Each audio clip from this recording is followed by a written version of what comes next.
Assalamualaikum warahmatullahi wabarakatuh. Bismillahirrahmanirrahim. Alhamdulillahi rabbil alamin. Wabihi nasta'in ala umurid dunya waddin. Wassalatu wassalamu ala ashrafil anbiya'i wal mursalin Sayyidina Muhammadin wa ala alihi wa sahbihi ajmain, amma ba'du. Anak-anakku semuanya, hari ini kita kembali akan mempelajari sejarah kebudayaan Islam yang akan membahas tentang kisah Kanjeng Sunan Kudus. Sebelum pembelajaran kita mulai, mari terlebih dahulu kita awali dengan membaca suratul Fatihah, dengan harapan mudah-mudahan apa yang akan kita pelajari nanti akan menjadi ilmu yang barokah dan bermanfaat untuk kita semua. Dan mudah-mudahan kita semua beserta kedua orang tua dan semua keluarga-keluarga kita akan selalu dijaga dan dilindungi oleh Allah dari pandemi COVID-19. Dan mudah-mudahan Allah selalu melampangkan rizki kita dan kedua orang tua kita selalu diberi rizki yang halal dan yang berkah. Ala hadhihi niyah bi barakatil Fatihah. A'udzu billahi minasyaitonir rajim. Bismillahirrahmanirrahim. Alhamdulillahi rabbil alamin, arrahmanir rahim, maliki yaumiddin. Iyyaka na'budu wa iyyaka nasta'in, ihdinas siratal mustaqim, siratal ladzina an'amta 'alaihim ghairil maghdubi 'alaihim waladdallin. Amin. Perlu kita ketahui bersama bahwa nama asli dari Kanjeng Sunan Kudus adalah Raden Ja'far Shadiq Azmad Khan. Raden Ja'far Shadiq Azmad Khan ini adalah merupakan putra dari Raden Utsman Haji. Raden Utsman Haji sendiri ini lebih populer, lebih dikenal dengan sebutan Kanjeng Sunan Ngudung. Raden Utsman Haji ini adalah merupakan putra dari Syekh Ali Murtadho, di mana Syekh Ali Murtadho adalah merupakan saudara kandung dari Kanjeng Sunan Ampel. Berarti antara Kanjeng Sunan Kudus dengan Syekh Ibrahim As-Samarkandi ini masih dalam satu nasab, karena Syekh Ibrahim As-Samarkandi adalah merupakan ayahanda dari Syekh Ali Murtadho dan juga ayah dari Kanjeng Sunan Ampel.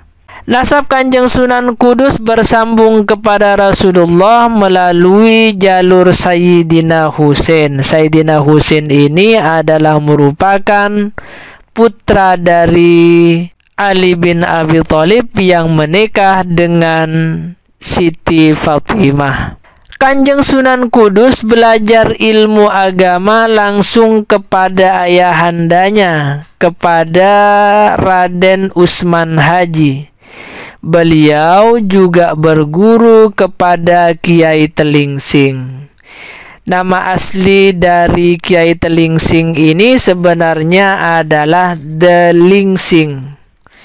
Kiai Telingsing ini adalah merupakan mubaligh yang datang dari Cina bersamaan dengan kedatangan Laksamana Cheng Ho ke Pulau Jawa dengan tujuan untuk menyebarkan Islam melalui anak buahnya yang disebar ke sejumlah daerah. Kanjeng Sunan Kudus juga belajar ilmu agama di Ampel Delta. Belajar ilmu agama di Ampel Delta bukan lagi belajar kepada Kanjeng Sunan Ampel, akan tetapi beliau belajar ke Ampel Delta kepada orang yang meneruskan mengajar, mengasuh di Ampel Delta.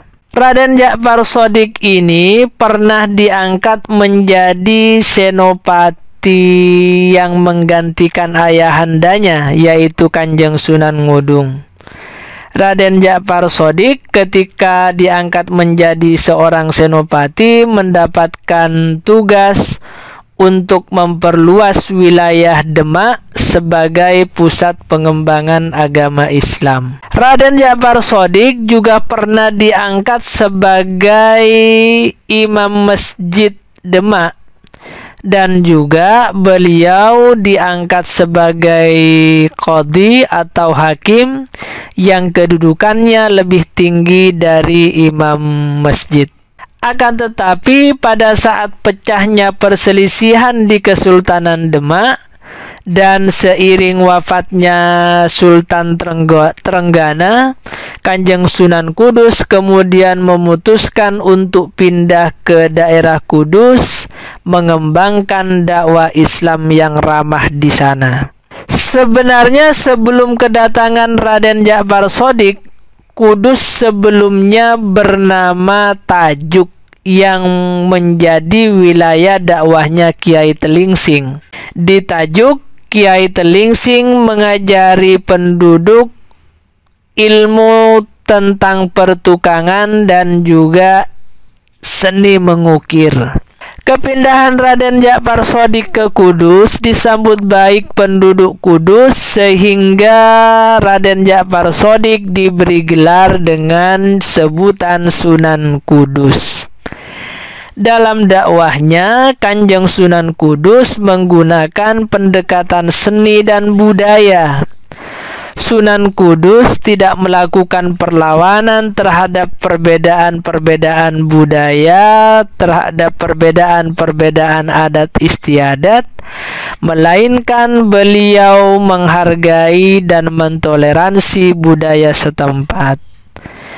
Sehingga bersama masyarakat, Kanjeng Sunan Kudus bisa mendirikan, bisa membangun masjid dan juga membangun menara Kudus, dilengkapi dengan padasan atau tempat wudhu dengan menggunakan arsitektur yang mengadopsi arsitektur Hindu-Buddha. Dakwah Kanjeng Sunan Kudus disampaikan dengan tutur bahasa yang santun dan akhlak yang mulia. Di samping menyampaikan ajaran Islam, Kanjeng Sunan Kudus juga mengajarkan hal-hal yang berkaitan dengan kehidupan sehari-hari. Seperti beliau mengajarkan penduduk untuk bisa mengolah besi dengan menjadi pandai besi, dan juga bisa membuat alat-alat pertukangan. Peran Kanjeng Sunan Kudus dalam mengembangkan ajaran-ajaran Islam di Nusantara yang pertama adalah mempelopori toleransi beragama. Dalam berdakwah, Kanjeng Sunan Kudus lebih mengutamakan persatuan masyarakat lokal dengan menghormati pemeluk-pemeluk agama lain. Hal ini terbukti dengan anjuran Kanjeng Sunan Kudus yang melarang umat Islam menyembelih sapi pada saat pelaksanaan ibadah kurban. Hal ini dilakukan sebagai bentuk toleransi kepada ajaran agama lain yang memposisikan sapi sebagai hewan yang dihormati dan dikeramatkan. Pelarangan penyembelihan sapi ini bukan karena adanya larangan dalam syariat Islam. Akan tetapi larangan penyembelihan sapi pada saat itu dianggap akan dapat menimbulkan ketersinggungan sebuah kerajaan yang dipimpin oleh Pangeran Poncowati. Ajaran Kanjeng Sunan Kudus yang melarang penyembelihan hewan sapi pada saat Idul Kurban membuat Pangeran Poncowati mendatangi Kanjeng Sunan Kudus untuk hanya sekedar menanyakan apakah larangan menyembelih sapi itu termasuk ajaran syariat Islam atau bukan. Mendengar pertanyaan itu, Kanjeng Sunan Kudus menjelaskan bahwa sebenarnya Dalam ajaran Islam, sapi tidak termasuk hewan yang diharamkan untuk dikonsumsi. Akan tetapi, maksud dari larangan Kanjeng Sunan Kudus kepada para pemeluk-pemeluk agama Islam di daerah Kudus, kepada para pengikutnya, dimaksudkan untuk menghormati pemeluk agama yang menganggap bahwa sapi itu sebagai binatang yang dihormati dan dikeramatkan. Penjelasan dari Kanjeng Sunan Kudus ini kemudian menjadi perantara Pangeran Poncowati untuk masuk Islam dan menyerahkan wilayah kerajaannya kepada Kanjeng Sunan Kudus. Dalam berdakwah, Kanjeng Sunan Kudus juga kadang-kadang melakukan hal-hal yang unik untuk menarik masyarakat. Masyarakat diberi pertunjukan yang unik dengan tujuan agar mereka mau berkumpul di depan masjid. Hal ini bisa kita lihat bahwa pada suatu hari Kanjeng Sunan Kudus membeli sapi yang disebut dengan kebo gumiran kepada seorang pedagang asing. Sapi tersebut ia tambatkan di halaman masjid, dan warga Hindu Buddha yang penasaran dengan apa yang akan dilakukan oleh Kanjeng Sunan Kudus akhirnya berkumpul menunggu apa kira-kira yang akan dilakukan oleh Kanjeng Sunan Kudus. Akhirnya Kanjeng Sunan Kudus pun bercerita tentang sapi waktu masih kecil. Bahwa dalam ceritanya Kanjeng Sunan Kudus menceritakan bahwa beliau nyaris meninggal karena kehausan. Lalu dalam kehausannya datanglah seekor sapi yang kemudian menyusuinya hingga menjadi segar kembali.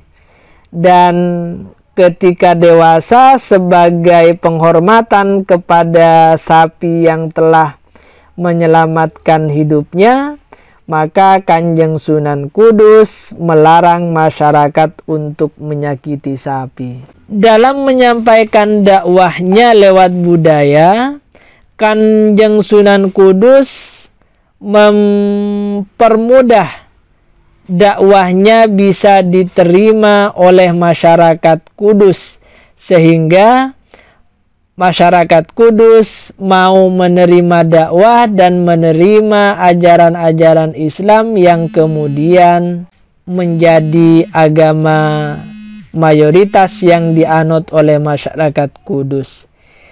Peranan yang kedua yang dilakukan oleh Kanjeng Sunan Kudus di dalam membumisasikan ajaran Islam di Nusantara adalah melakukan akulturasi budaya Islam dan budaya lokal. Hal ini bisa kita lihat pertama pada pembangunan masjid dan menara Kudus, di mana Kanjeng Sunan Kudus membangun Masjid Agung Kudus pada sekitar tahun 956 Hijriah atau 1549 Masehi, dengan menggunakan arsitektur menara Kudus yang unik dan menggambarkan kompromi Islam dengan arsitektur setempat yang bercirikan Hindu.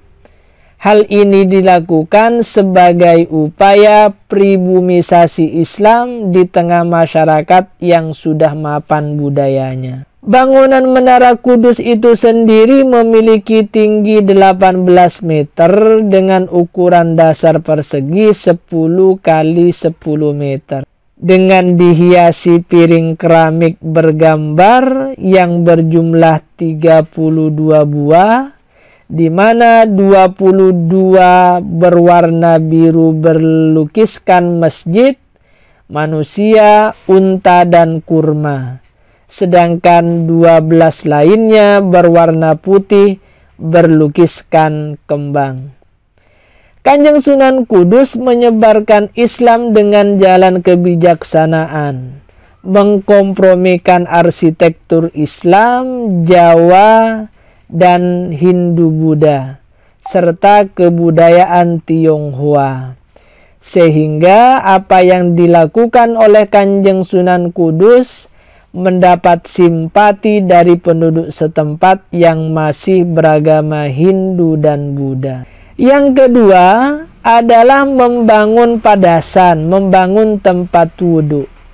Padasan ini dibangun dengan pancuran berjumlah 8, di mana masing-masing pancuran itu diberikan arca di atasnya. Dalam ajaran Buddha sendiri, arca menjadi simbol dalam keyakinan mereka. Terdapat 8 ajaran yang dinamakan Astasanghika Marga, atau sebuah ajaran cara berpikir dalam kehidupan. Hal ini dilakukan sebagai usaha mencari perhatian orang-orang Hindu dan Buddha, sehingga mau kemudian belajar tentang ajaran-ajaran Islam. Kanjeng Sunan Kudus membangun menara dan padasan ini dengan menggunakan arsitektur Hindu-Buddha. Hal ini membuahkan hasil dengan bukti banyaknya pemeluk Hindu-Buddha yang kemudian beralih keyakinan memeluk agama Islam. Yang ketiga adalah berdakwah lewat seni dan budaya. Dalam usaha menarik simpati masyarakat, Kanjeng Sunan Kudus memiliki kebiasaan mengadakan acara beduk dandangan, di mana Kanjeng Sunan Kudus menabuh beduk berkali-kali untuk mengundang para jamaah ke masjid dan mengumumkan hari pertama puasa Ramadan kepada masyarakat. Selain itu, Kanjeng Sunan Kudus juga menciptakan tembang Mas Kumambang dan tembang Mijil. Tembang Mijil ini berisi tentang penjelasan alam ruh sebelum manusia dilahirkan, sedangkan tembang Mas Kumambang berisi pesan agama tentang kelahiran. Kedua tembang ini dijadikan media dakwah yang dapat dengan mudah diterima oleh masyarakat. Sementara sikap positif dalam pribadi Kanjeng Sunan Kudus, yang pertama, beliau adalah seorang sosok pemberani. Kanjeng Sunan Kudus yang merupakan senopati prajurit kerajaan Demak membuktikan bahwa beliau adalah seorang pemberani. Dan yang kedua, sikap positif dalam pribadi Kanjeng Sunan Kudus, beliau adalah merupakan seorang yang kreatif. Hal itu bisa terbukti dengan kepiawaian beliau di dalam mendirikan Menara Kudus, Lawang Kembar, Padasan, dan juga Masjid Agung Kudus. Yang ketiga, sikap positif dari pribadi Kanjeng Sunan Kudus adalah beliau memiliki darah seniman. Hal ini terbukti dengan kepiawaian beliau di dalam menciptakan tembang Mijil dan Mas Kumambang. Dan yang keempat, dalam pribadi Kanjeng Sunan Kudus, beliau adalah merupakan orang yang santun dan toleran. Beliau di dalam menyampaikan dakwahnya selalu menyampaikan dengan tutur kata yang baik dan mengajarkan ajaran Islam yang rahmatan lil alamin, yang membawa kasih sayang bagi semua makhluk yang ada di bumi ini. Sekian pembelajaran kita pada hari ini, mudah-mudahan menjadi ilmu yang barokah, Mari kita akhiri dengan membaca suratul Fatihah. Mudah-mudahan kalian semua diberi kemudahan oleh Allah di dalam meraih cita-citanya, dan kalian akan menjadi orang yang sukses dan menjadi pemimpin-pemimpin di masa yang akan datang. Bi barakatil Fatihah. A'udzu billahi minasyaitonir rajim. Bismillahirrahmanirrahim. Alhamdulillahirabbil alamin arrahmanir rahim maliki yaumiddin. Iyyaka na'budu wa iyyaka nasta'in. Ihdinas siratal mustaqim, siratal ladzina an'amta 'alaihim ghairil maghdubi 'alaihim waladdallin. Amin. Sekian, kurang lebihnya mohon maaf. Wallahul muwaffiq ila aqwamit thoriq. Wassalamualaikum warahmatullahi wabarakatuh.